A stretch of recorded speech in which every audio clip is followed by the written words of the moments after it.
Real fake, real fake, real fake, real fake news.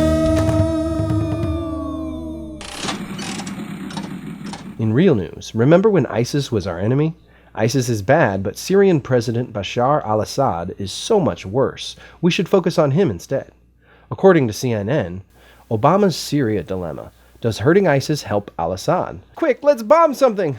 How about Syria? Sounds Muslim enough. Let's play again. In fake news, the anti-media reports 10 facts the mainstream media won't tell you about the war in Syria. Number 5. Former Apple CEO is the son of a Syrian refugee. Number 4. ISIS arose out of the U.S. invasion of Iraq, not the Syrian conflict. Number 3. Turkey, Qatar, and Saudi Arabia wanted to build a pipeline through Syria, but Assad rejected it. A pipeline, you say? What better reason to start a war than access to more oil? Assad is against building a pipeline. What does that remind me of? Something I just read in the LA Times.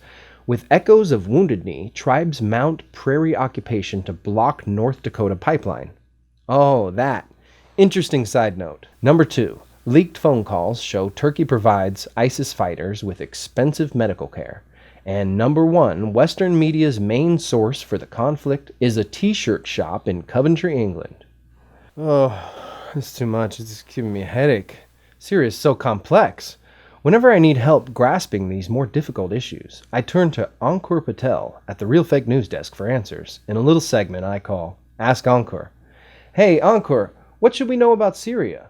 Thanks, Jesse. And you're right. The war in Syria is complicated.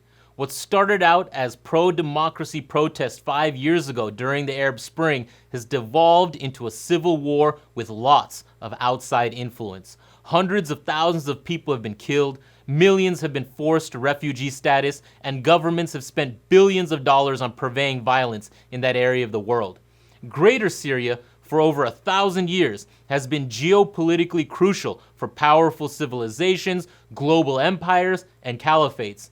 And even though Judaism, Christianity, and Islam all claim the same biblical literature as related to an all-powerful being, as you know, there are quite a few different denominations, sects, and belief systems.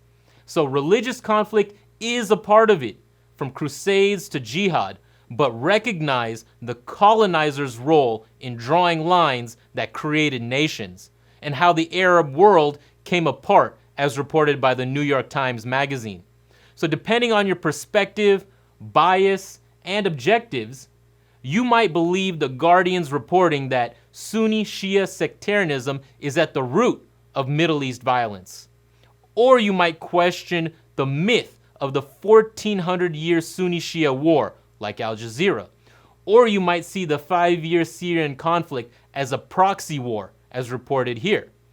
But you might see war as an extension of politics and a natural result of competition for finite resources in a capitalist economic system. Taking a step back, the role of an ally and enemy in a conflict can change sharply with time. According to the LA Times, in Syria, militias armed by the Pentagon fight those armed by the CIA. And when you add Kurds fighting for an independent state, Russian and Iranian self-interest, Turkey's porous border, the still failing Iraqi and Afghan states, the British Empire, American neocolonialism, and of course the Islamic State, things get even more complicated. It becomes difficult to differentiate between existential threats, empty rhetoric, or propaganda from the war machine. The US narrative on Syria pushes for the use of military action to remove Bashar al-Assad and hold elections in Syria, elections that the United States will undoubtedly stay neutral in. However, the counter-narrative has been bolstered by WikiLeaks, run by Julian Assange. They published 390,000 reports called the Iraq War Logs that document the war and occupation in Iraq from 2004 to 2009, as told by soldiers in the United States Army in SIGACT, or Significant Action Reports. They detail events as seen and heard by the US military troops on the ground in Iraq, and are the first real glimpse into the secret history of the war that the United States government has conducted. Now, this is similar to how the United States war in Vietnam was exposed in the Pentagon Papers. This report details 109,000 deaths in Iraq, comprised of 66,000 civilians, 24,000 enemy insurgents, 15,000 Iraqi government forces, and 3,771 friendly forces.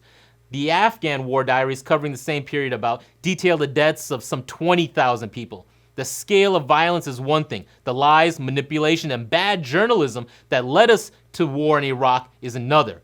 But the consequences of mass destruction in Syria and beyond demonstrate why war is good for absolutely nothing.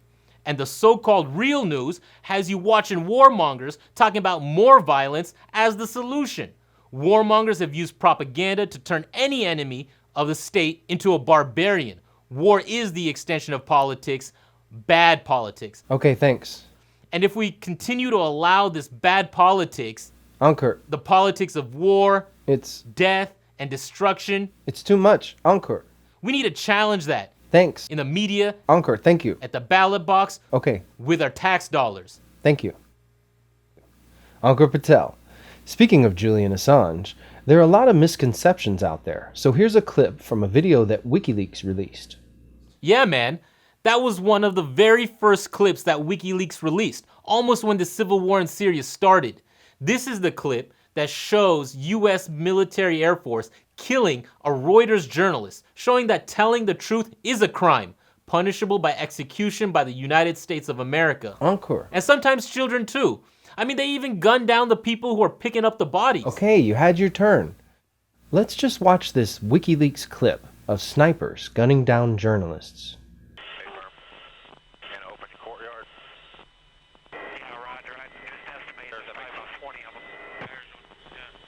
Oh, yeah. I don't know if that's... Neighbor's mess element, copy that white 6. That's a weapon. Yeah. Hotel 26, Crazy Horse 18. We'll call for change by Charlie Mike Bravo. Speed 37. I'm red, white 6, Westminster 6, Romeo. Roger. Fucking break. Let me know when you have it. We'll shoot. Light them all up. 202 traffic, 260. Come on, fire. Hey, Roger. Keep shoot. Keep shoot. Got a bunch of bodies laying there. Alright, we got about 8 individuals. Yeah, we got one guy crawling around down there, but yeah, we definitely got some. Oh yeah, look at those dead bastards. Nice. He's getting up. If he has a weapon though in his hand? No, I haven't seen one yet. We'll see. You guys got that guy crawling right now on the curb? Yeah, I got him. I put 2 rounds near him, and you guys are shooting over there too, so we'll see. Yeah, roger that. Now, Bushmaster, we have a van that's approaching and picking up the bodies. Let me engage. Hey, we need to stop that so we can get down there. We need to stop that. You see my location? Roger. Break. Crazy Horse 1-8, requesting to engage. I'm picking up the wounded. Yeah, we're trying to get permission to engage. Come on, let us shoot. A Bushmaster, Crazy Horse 1-8. We're taking him. Bushmaster, Crazy Horse 1-8. This is Bushmaster 7, go ahead. Roger, we have a black SUV or bongo truck picking up the bodies. Request permission to engage. Bushmaster 7, roger. This is Bushmaster 7, roger, engage. 1-8, engage. Clear. Come on. Clear. Clear. We're engaged. Coming around, clear. Roger. Trying to, oh yeah, look at that, right through the windshield. Alright, there was, approximately 4 to 5 individuals in that truck, so I'm counting about 12 to 15. I'd say that's a fairly accurate assessment so far. Radio? Yes, by 5 running, so 208 for strong 4, we call frequency. Yeah, just drove over a body. Yeah. Yeah, just drove over a body. Yeah.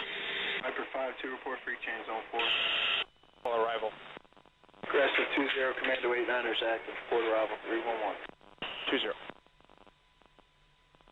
Magnet radio, aggressive 34 is off zone 208 for zone 1. Call for change. Aggressive 43, zone, correction, aggressive 34. Oh, it's their fault for bringing their kids to a battle. That's right. Woo! Kill all them terrorist bastards, yeah! Come on, please let me shoot something. I don't think we hit any kids. Yeah, did that tank just run over a journalist? Sweet! Wow, that is one intense video game. What do you mean it's not a video game? It's not? Well, it's not my fault. The military told me to do it. I know I didn't have to enjoy it so much, but what do you expect me to do? I'm only human. They should give Julian Assange a Medal of Honor for releasing this. Let's play again. In real news, Julian Assange is a terrorist. High-tech terrorists. Cyber terrorist. Information terrorism. Shut it down. We're gonna hang you. Use a drone or something. A bullet in the brain. Illegally shoot the son of a... Information warfare is warfare. And Julian Assange is engaged in warfare. Information terrorism, which leads to people getting killed, is terrorism. And Julian Assange is engaged in terrorism. He should be treated as an enemy combatant. WikiLeaks should be closed down permanently and decisively. Should the United States do something to stop Mr. Assange? We're looking at that right now. The Justice Department is taking a look at that. I would argue that it's closer to being a high-tech terrorist than the Pentagon Papers. This disclosure is not just an attack on America's foreign policy interests. It is an attack on the international community. Clearly I'm in the wrong profession. Good thing I'm not a real journalist. I'm just telling jokes, see? Information terrorism, how Orwellian. I learned about this as a graduate student of journalism, but I doubt that most people know that this video even exists, or that this is why Julian Assange is now considered an enemy of the United States. Real fake, real fake, real fake, real fake news. The Real Fake News is brought to you in part through the generous support from viewers like you. If you like this program and would like to see more programs like these, please show your support by clicking on the support button on my Walking Eye TV page on YouTube and donating any amount. You can also show your support by donating at gofundme.com/MediaRevolution. You can like us on Facebook.com/TheRealFakeNews and follow us on Twitter.com/RealFakeNews1.